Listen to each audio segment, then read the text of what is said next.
लोकसभा चुनावों के लिए कुछ ही महीने शेष बचे हैं।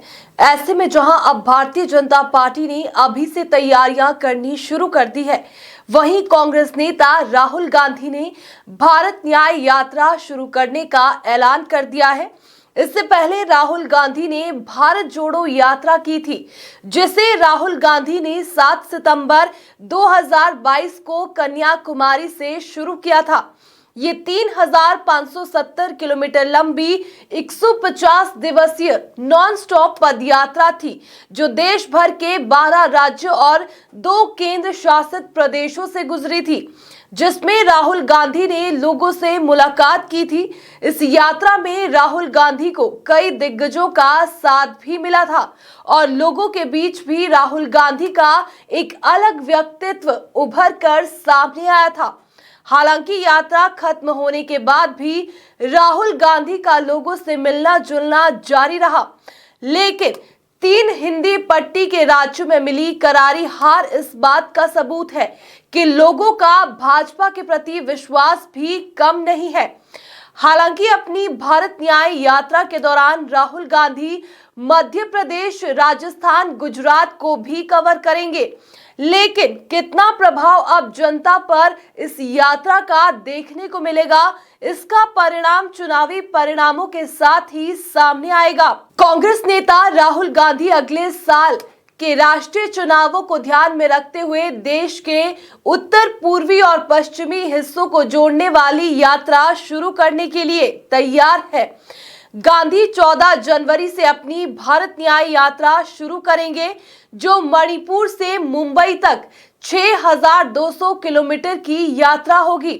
चुनाव से पहले 20 मार्च को समाप्त होने वाली इस यात्रा को पिछले साल उनकी उत्तर दक्षिण भारत जोड़ो यात्रा का दूसरा और पूर्व पश्चिम चरण करार दिया गया है, जिसे पार्टी ने 2 दक्षिणी राज्यों में अपनी चुनावी जीत का श्रेय दिया था। हालांकि भाजपा ने कांग्रेस की घोषणा पर चुटकी ली और कहा कि लोगों ने भारत जोड़ो यात्रा के विचार को खारिज कर दिया। राहुल गांधी भारत न्याय यात्रा के दौरान 14 राज्यों और 85 जिलों को कवर करेंगे, जिसे इम्फाल में कांग्रेस प्रमुख मल्लिकार्जुन खड़गे हरी झंडी दिखाएंगे।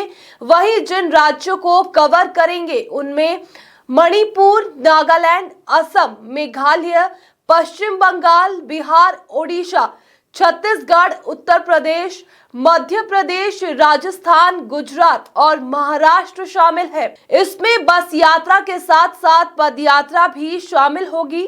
कांग्रेस ने कहा कि न्याय यात्रा देश के लोगों के लिए आर्थिक, सामाजिक और राजनीतिक न्याय सुनिश्चित करने के लिए होगी।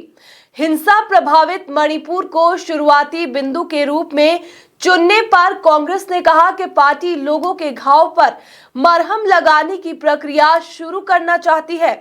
कांग्रेस का मानना है कि राहुल गांधी की इस यात्रा से पूरे इंडिया गठबंधन समूह को लाभ मिलेगा। साथ ही राहुल गांधी को भी राष्ट्रीय स्तर पर एक मजबूत और लोकप्रिय नेता के रूप में उभरने में मदद मिल सकती है। इंडिया गठबंधन से भाजपा को जिन राज्यों में सबसे ज्यादा चुनौती मिल सकती है, वे राज्य पश्चिम बंगाल, बिहार और महाराष्ट्र हो सकते हैं। इस बार के चुनाव में ये प्रश्न बार बार उछल रहा है कि भाजपा के नरेंद्र मोदी के सामने कांग्रेस या इंडिया गठबंधन के पास कोई चेहरा नहीं है, लेकिन जिस तरह भारत जोड़ो यात्रा के बाद राहुल गांधी को लोकप्रियता मिली थी, माना जा सकता है कि भारत न्याय यात्रा से उस छवि को मजबूती मिलेगी।